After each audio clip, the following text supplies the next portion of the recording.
दोस्तों, आज की कहानी है। जीजी बहू को अभी से इतना सिर पर चढ़ाकर मत रखो। दोस्तों, कहानी शुरू करने से पहले अगर आपने चैनल को सब्सक्राइब नहीं किया हो तो कर लीजिए ताकि आपके पास पहुंचे हर नया वीडियो। अभी रानिया की शादी को कुछ ही हफ्ते हुए थे और उसने पूरे घर को अच्छे से संभाल लिया था। बहू तो ये बाहर के कमरे और बालकनी का झाड़ू पोछा रहने दे, मैं लगा लूंगी। रानिया जैसे ही पूरे घर की साफ सफाई करके बाहर के कमरे में आई, उसकी सास रमा जी ने उसे टोका। अरे मम्मी जी, आप क्यों करेगी, मैं कर देती हूँ ना, बस यही कमरा और बालकनी तो बसे हैं। आप यहाँ कुछ काम कर रही थी इसलिए मैंने आपको डिस्टर्ब नहीं किया।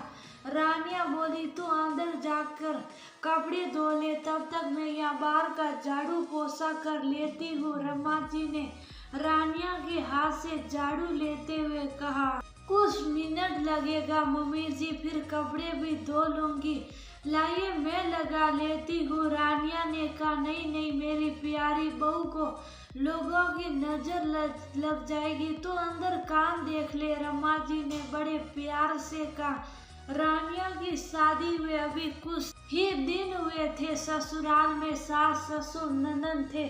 उसके ससुराल में सब काम हाथ से ही करना होता था, जबकि रानिया के मायके में ये सब काम करने के लिए काम वाले थे। फिर भी शादी के अगले दिन से ही रानिया ने घर के कामों में सबकी मदद करनी शुरू कर दी थी। लाओ भाभी, बार बालकनी में कपड़े सुखा देती हूँ। रानिया जैसे ही ढेर सारे कपड़े धोकर उठी, उसकी ननद काव्या ने धुले हुए कपड़ों की बाल्टी लेने के लिए हाथ बढ़ाया। अरे दीदी, मैं सुखा दूंगी ना, बस हो ही गया है, आप कुछ और काम देख लीजिए। रानिया बोली। नहीं भाभी, कपड़े मैं सुखा दूंगी, हमारी प्यारी भाभी को लोगों की नजर लग जाएगी। आपको कुछ काम करना ही है ना, तो ठीक है, आप बर्तन मांज लीजिए। काव्या ने बड़े प्यार से कहा। अरे दीदी, ऐसे किसी की कोई नजर नहीं लगती है क्या, एक काम तो पूरा कर लूं। लाइए मैं सुखा देती हूँ। रानिया ने आग्रह किया। भाभी, आप नहीं होना, इसलिए यहाँ के लोगों को नहीं जानती, सब बहुत जलते हैं, कहीं आपको नजर लगा दी तो। और आपके पास कहाँ काम की कोई कमी है। काव्या हंसते हुए बोली। पर दीदी, अपने अड़ोस पड़ोस में तो सब अपने ही रिश्तेदार रहते हैं ना। रानिया ने आरसी से का बहू कहने को तो वह रिश्तेदारी पर सब एक से बढ़कर एक ईर्ष्यालु है, तुम भी धीरे धीरे समझ जाओगी। रमा जी ने कहा। रानिया ने शुभ शाम काव्या को धुले हुए कपड़ों की बाल्टी दी और खुद आंगन में जूठे बर्तन मांजने बैठ गई। इसी तरह दिन बीतने लगे। रानिया अंदर के सब काम तो अकेले करती और जब भी बाहर कुछ काम करने की नौबत आती तो कभी उसकी सास तो कभी ननद बड़े प्यार से नजर लग जाएगी कहकर उसको वह काम करने से मना कर देती। उसने कई बार इस बारे में अपने पति रवि से बात उसने करने की कोशिश की, पर हर बार वह हंसकर टाल देते थे। एक दिन दोपहर में रानिया किचन का सारा काम निपटाकर पीछे आंगन में बर्तन मांज रही थी कि रमा ने उसे बुलाया। पड़ोस में रहने वाली कुछ महिलाएं मिलने आई थी। उसने उनके पैर छुए तो उन्होंने उसे ढेर सारा आशीर्वाद दिया और कहा, बैठो बहू रानी, लगता है तुम आराम कर रही थी और हम आ गए। नहीं सासी जी, मैं तो बस रानिया कुछ कहने गई कि बीच में ही रमा जी ने उसकी बात काटते हुए कहा, वो रात को भी तो ठीक से नींद होती नहीं है ना इसकी, इसलिए दोपहर में सुला देती हूँ। रमा जी ने हंसते हुए आंख मिचकाई। बहू रानी, जीजी तो तुम्हें अपनी पलकों पर बिठा कर रखती हैं। सासी सास बोली। जी। रानिया ने आरसे से अपनी सास की ओर देखा। वह आगे कुछ और कहती कि रमा जी बीच में बोल पड़ी, पूरी जिंदगी पड़ी है काम करने के लिए, अभी अभी तो ये आई हैं, कुछ दिन तो उसे खेलने खाने को मिले। सही कहा रमा, पर आजकल कौन सास अपनी बहू के बारे में इतना सोचती है। धन्य है तू रानिया, तू तो बहुत किस्मत वाली है। ताई सास बोली, मैं तो हमेशा ही इसको बोलती हूँ कि यही दिन है आराम करने के, फिर तो एक बार घर गृहस्थी में लग जाएगी तो कहाँ का आराम। अभी तो वैसे भी मेरे साथ काव्या पूरा काम संभाल लेती ही हैं। रमा जी मुस्कुराते हुए बोली। ये सुनते ही रानिया सतबद रह गई। वह कुछ कहती इससे पहले ही रमा जी फिर बोल पड़ी, अच्छा बेटा जा, अपने हाथ से बढ़िया सी चाय बना ला, सबको अच्छा लगेगा कि बहू ने खुद उनके लिए चाय बनाई है। देख चाय पत्ती शक्कर के डिब्बे वही रखे हैं। काव्या जा भाभी की मदद कर दे। रमा जी ने ऐसा दिखाया जैसे रानिया को किशन के बारे में कुछ पता ही नहीं है।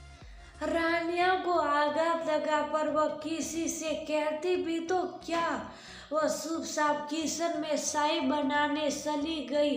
तभी उसको आवाज सुनाई दी, जीजी बहू को अभी से इतना सिर पर चढ़ाकर मत रखो, बाद में आपको ही तकलीफ होगी। ये आजकल की लड़कियां अपने मन में से कोई काम करेगी ही नहीं छोटी, हम बहू का ध्यान रखेंगे तो वो भी हमारा आदर करेगी, ताई जी ने समझाया। पर भाभी जी, मैं तो रोज ही देखती हूँ कि बहू के आने के बाद भी झाड़ू पोछा जीजी ही करती हैं, यहाँ तक कि कपड़े सुखाने का छोटा सा काम भी वो महारानी नहीं करती। उनके घर के ठीक सामने रहती सासी सास बोली। ये सुनते ही रानिया को लगा जैसे किसी ने उसके कानों में गरम गरम शीशा डाल दिया हो। उससे अब रहा नहीं गया। उसने सोचा अगर अभी उसने सबके सामने सच नहीं कहा तो फिर वह शायद कभी नहीं कह पाएगी। बहुत मुश्किल से अपने आप को संयत करके वह चाय लेकर मुस्कुराते हुए बाहर आई। लीजिए चाय के साथ गर्मा गर्म पकोड़े भी लीजिए। रमा जी ने उसे गुस्से भरी नजरों से देखा।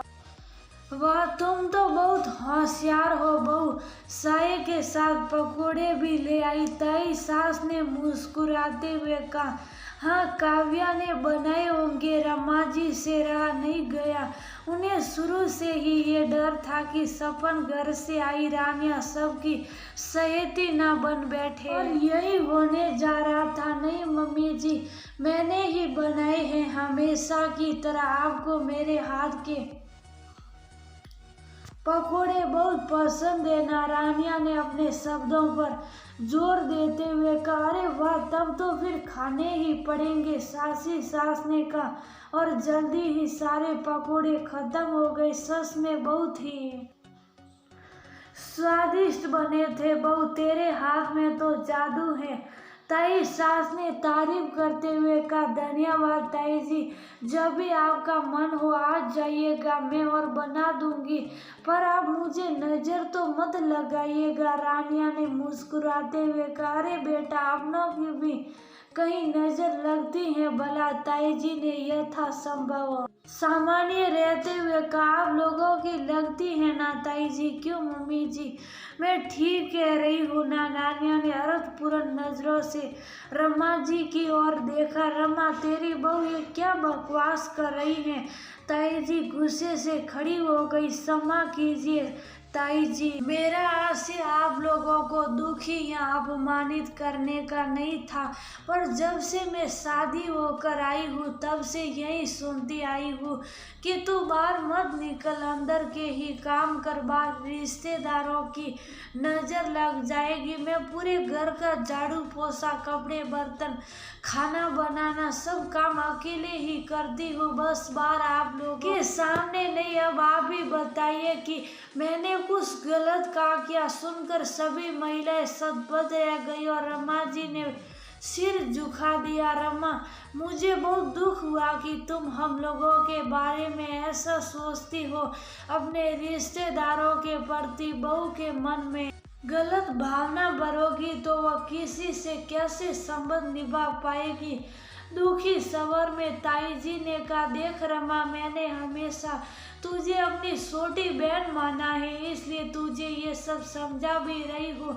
बहू तो बेटी के समान होती है, उसके साथ शुरू से ही जैसा व्यवहार करोगी वैसा व्यवहार उससे भी पाओगी। ताई जी बोली, मुझे माफ कर दीजिए भाभी जी। रमा जी रुआसी हो गई। माफी तुम्हें रानिया से मांगनी चाहिए। और हाँ, हमें इतना सम्मान देने के लिए धन्यवाद, व्यंग्य से कहते हुए ताई जी एवं सभी महिलाएं चली गई और रमा जी सिर झुकाए चुपचाप खड़ी रह गई। रमा जी ने रानिया से माफी मांगी, बेटा मुझे माफ कर दे, मैंने अच्छा नहीं किया। रानिया ने सास को गले लगा लिया, बोली, मम्मी बस अब सारे गिले शिकवे खत्म। अब हम सास बहू नहीं, माँ बेटी बनकर